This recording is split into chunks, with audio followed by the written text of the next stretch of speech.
আসসালামু আলাইকুম, কেমন আছেন সবাই? Welcome to my সামিস cooking recipe চ্যানেলে। আজকে দেখুন, এই যে আমি পেঁপে নিয়ে আপনাদের সামনে হাজির হলাম। এটা দিয়ে আজকে আমি একটি খুবই মজাদার এবং লোভনীয় একটি সবজি রেসিপি করব, যেটা আপনারা রুটি কিংবা পরোটা অথবা যে কোনো রুটি জাতীয় খাবারের সঙ্গে অনায়াসে মজা করে খেতে পারেন।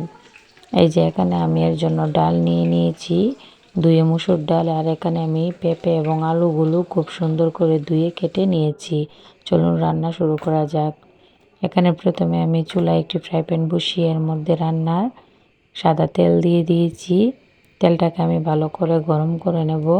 ভিডিওটি যদি আপনাদের কাছে ভালো লেগে থাকে তাহলে অবশ্যই একটা লাইক দিয়ে যাবেন এবং কমেন্টে জানিয়ে যাবেন। তেল গরম হয়ে গেছে, এখন এর মধ্যে আমি পেঁয়াজ কুচি দিয়ে দিয়েছি। দিয়ে এখন আমি পেঁয়াজগুলোকে একটু ভেজে নেব। আমার টিপসটি ফলো করে আপনারা একবার রান্না করে খেয়ে দেখবেন যে খেতে কতটা মজা। যে পেঁয়াজ ভাজা হয়ে গেছে, এখন আমি আলু এবং পেঁপেগুলো যে কেটে রেখেছিলাম সেগুলো দিয়ে পেঁয়াজটার সাথে ভালোভাবে নেড়েচেড়ে একসাথে মিশিয়ে নেব। এই যে দেখুন, মেশানো হয়ে গেছে। এখন আমি ধুয়ে রাখা মসুর ডাল দিয়ে দিব। আপনারা এখানে অন্য কোনো ডালও দিতে পারেন। আমি মসুর ডাল ছিল হাতে, এই জন্য এই ডাল দিয়েছি। এই যে আমি খুব সুন্দর করে ডাল এবং আলুগুলো পেঁপেগুলো ভেজে নিয়েছি। এখন এই যে দেখুন, খুব সুন্দর করে ভেজে নিয়েছি। এখন এর মধ্যে আমি দিয়ে দিব একটু সামান্য রসুন বাটা এবং আদা বাটা। দিয়ে আমি আবারও এগুলো নেড়েচেড়ে একটু ভেজে নেব। ভেজে তারপর এর মধ্যে একে একে গুঁড়ো মশলা দিয়ে দিব। প্রথমে এখানে দিয়ে দিব স্বাদ মতো লবণ এবং দিয়ে দিব একটু মরিচের গুঁড়ো। মরিচের গুঁড়োটা সামান্যই দিয়েছি আমি। এখানে শুকনো কাঁচামরিচ দেবো, সেজন্য দিয়ে দিব হলুদ গুঁড়ো, ধনিয়া গুঁড়ো আর একটু সামান্য জিরা গুঁড়ো। এই রেসিপিতে মশলার পরিমাপ খুবই কম লাগে। আপনারা অতিরিক্ত দিলে এটা স্বাদ আসবে না, এর জন্য খুব অল্প অল্প করে দিতে হবে। আমি এখানে ছোটো চামচের হাফ চামচ করে সব কিছু দিয়েছি। দিয়ে এখন আমি ভালোভাবে মশলাটা পেঁপে আলুর সাথে খুব সুন্দর করে মিশিয়ে এবং অবশ্যই চুলার হিটটা হাই হিটে রেখে রান্না করব।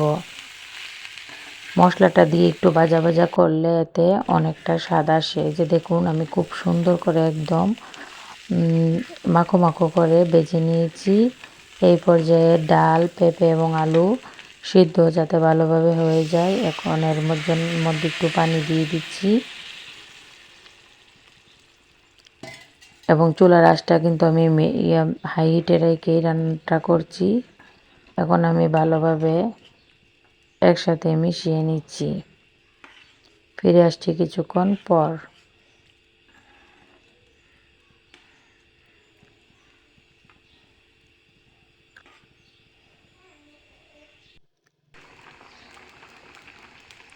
এই যে দেখুন, তরকারিতে খুব সুন্দর করে বলক এসে গেছে। এখন আমি এর মধ্যে কয়েকটা এলাচ এবং তেজপাতা দিয়ে দিব কয়েকটা ছেঁড়া কাঁচামরিচ এবং দিয়ে দিব একটু ধনেপাতা কুচি। দিয়ে আবারও আমি হাই হিটে কিছুক্ষণ রান্না করে নেব।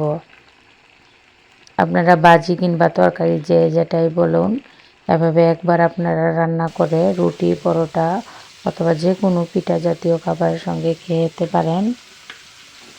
এই যে দেখুন, একবারে মাখো মাখো হয়ে গেছে, কতটা সুন্দর হয়েছে। এই পর্যায়ে আমি আরেকটু রান্না করে নামিয়ে আপনাদেরকে দেখাচ্ছি যে কতটা সুন্দর এবং দেখতেও অনেক লোভনীয় আর খেতে তো দুর্দান্ত স্বাদের। এই যে দেখুন কতটা সুন্দর হয়েছে। যদি ভালো লাগে থাকে তাহলে অবশ্যই একটা লাইক দিবেন এবং কমেন্টে জানিয়ে যাবেন কারা কোন জায়গা থেকে দেখছেন। আসসালামু আলাইকুম।